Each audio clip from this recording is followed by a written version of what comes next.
Your Majesties, a híise, a hailse, a ere, is a iarna ushler, fat firkin folche, roviljuk the oras an uchtron.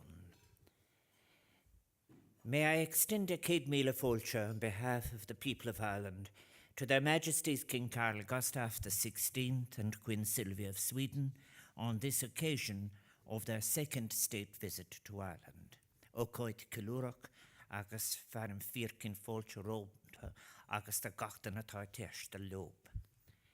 I've had the pleasure of meeting their Majesties previously on a very special occasion when I was honoured to be Seamus Heaney's guest at his Nobel Prize Award ceremony in 1995. A prize awarded to Seamus Heaney, as the citation read, for works of lyrical beauty and ethical depth which exalt everyday miracles and the living past. Our cultures carry much of a shared history. The Viking period and the clear influence of the Norse Gaels in our culture and language is manifest. We credit, for example, the Vikings with establishing our principal urban settlements, including our principal city.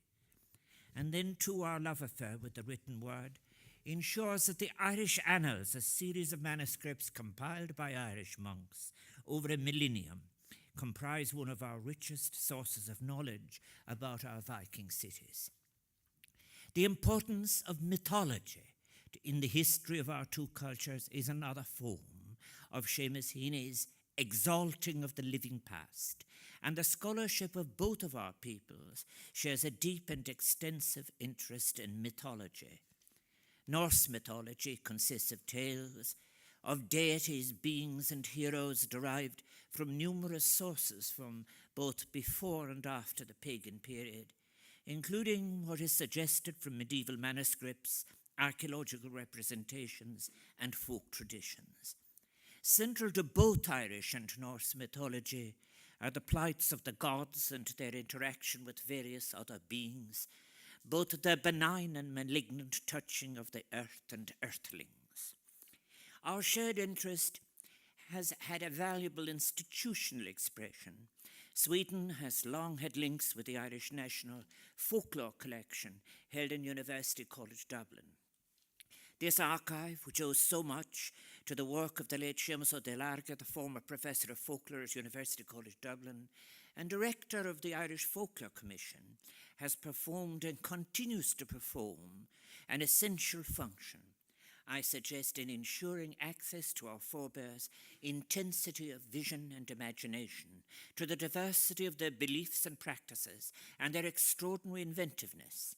It enables us to approach that unique combination between the particular and the universal that is the characteristic of vernacular culture. The late Bo Gunnar Almquist, former professor of Irish folklore at University College Dublin, who was born in Ulster, Western Sweden, and who studied at Uppsala University, a university I've had the privilege of visiting when I served as Minister for Culture, is perhaps one of the most well-known Swedes among academics in Ireland, for he made a remarkable contribution to the study of Irish folklore, including more than 90 articles and numerous books on Irish and international folklore. Among the innovative courses Professor Almquist instituted during his career in University College Dublin was a module on the folk tale and medieval literature. I am delighted that we are joined this evening by other distinguished scholars from the world of Irish and Swedish folklore, including Professor Seamus O'Cahan, former head of the Department of Irish Folklore in University College Dublin. Another shared near contemporary interest of our two countries is the area of film, and indeed the arts more generally. For two countries with relatively small populations, Ireland and Sweden, can be proud of the significant contribution that the creative citizens of both of our nations have made to the world of arts. When one thinks of wild film, in particular of Swedish film, of course the work of the great Ingmar Bergman immediately comes to mind. Bergman was without doubt one of the greatest artists of the 20th century. He made through literature and film a unique and seminal contribution to our understanding of the human condition, the human spirit, working often in a symbolic and emotional language that was deep to the very core, Yet accessible, his influence on modern-day directors remains immense, including on Irish film directors.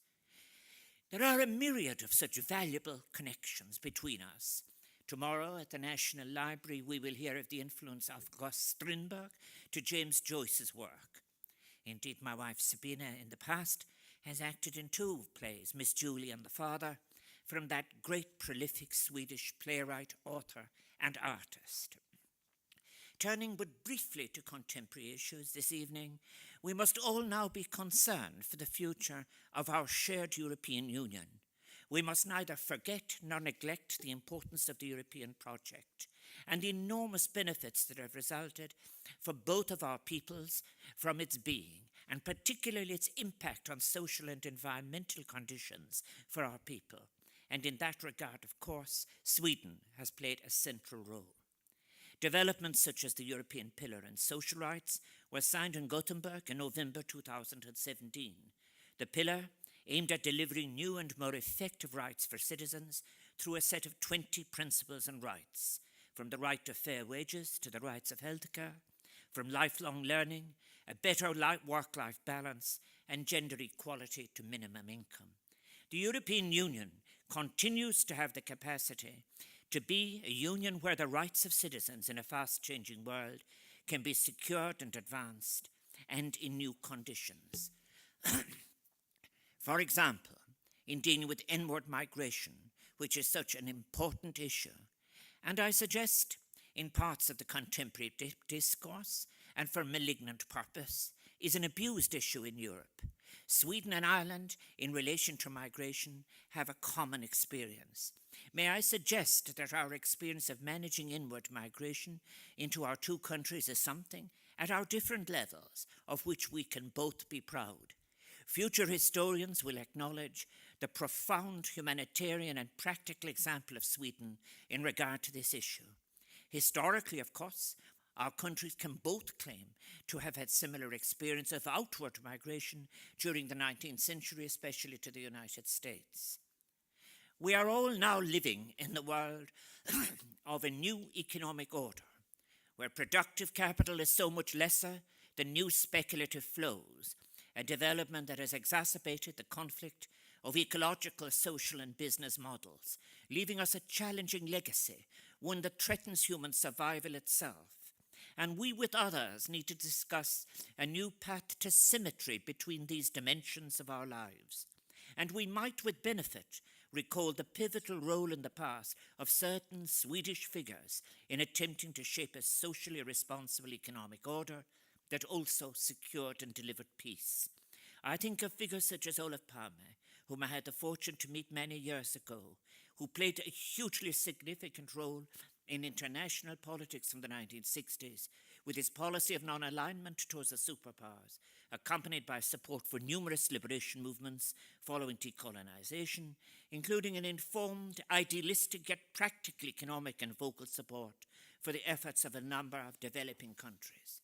And, of course, when one speaks of a morally inclined political economic in the literature, there are so many Swedish scholars from which we have all drawn, from Gunnar Myrdal to Göran Thörborn. In so many global challenges, Sweden, Your Majesties, has given a lead. Sweden has been at the forefront of climate change policy and sustainable development since the 1980s, when it was one of the first countries to apply economic instruments such as carbon taxes and other policy measures aimed at climate change mitigation. A Swedish Climate Act in 2018 established targets for net zero greenhouse gas emissions by 2045. Ireland's government has announced that we will be following such Swedish example with an ambitious climate change plan in the coming months to ensure that we are on a path of decarbonisation across the economy. And may I also pay tribute to Sweden's contribution to human rights legislation. In 1766, Sweden became the first country to introduce freedom of the press, and today, human rights, of course, are central to Swedish foreign policy and our own foreign policy.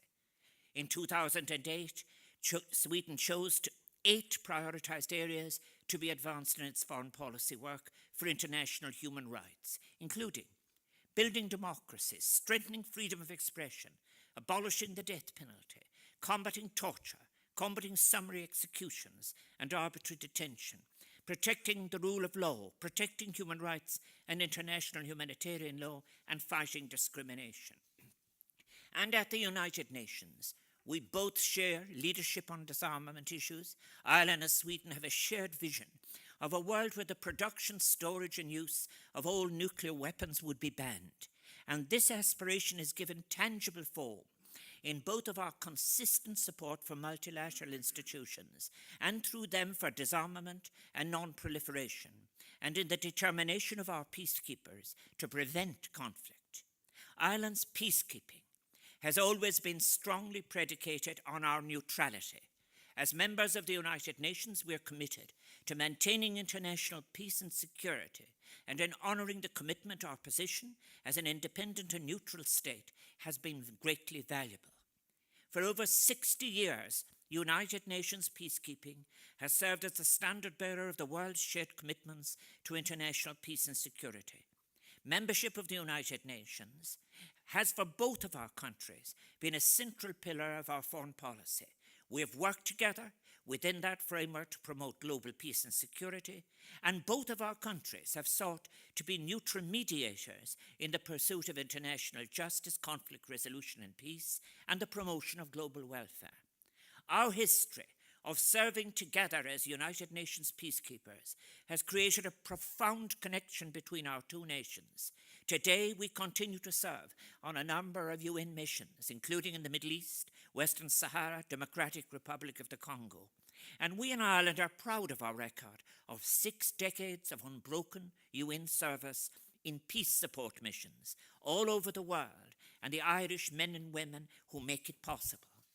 Your Majesty, I know that you share with your cousin Prince Charles, whom I met this week, a concern for nature. And during your time here, I'm delighted that you will visit the Burn, an area of outstanding natural beauty on our western Atlantic coastline.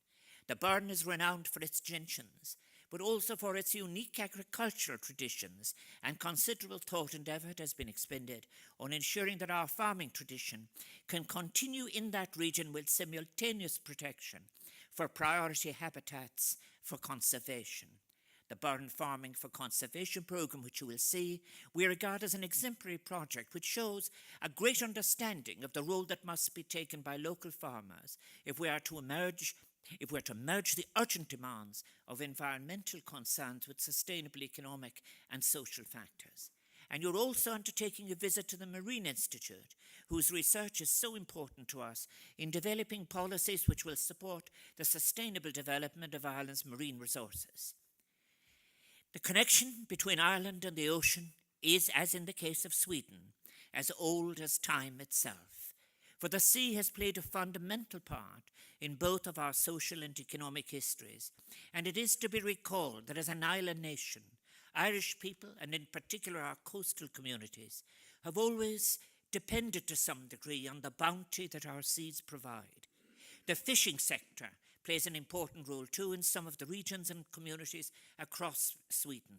And I know as President that we share a common concern for the conservation and sustainable use of the oceans and their resources, and an understanding that the world can no longer continue testing them to the limits. Celebrating all that I have mentioned, and all that we have been sharing, and all that we will share in friendship and ever closer relations, assisted by your visit. May now I invite all our guests, distinguished guests, to stand and join me in a toast to the good health of their Majesties King Carl Gustaf the XVI and Queen Silvia of Sweden, to the happiness and prosperity of the people of Sweden, to the continuing friendship and affection between our people. Sláinte amháin, Skúl.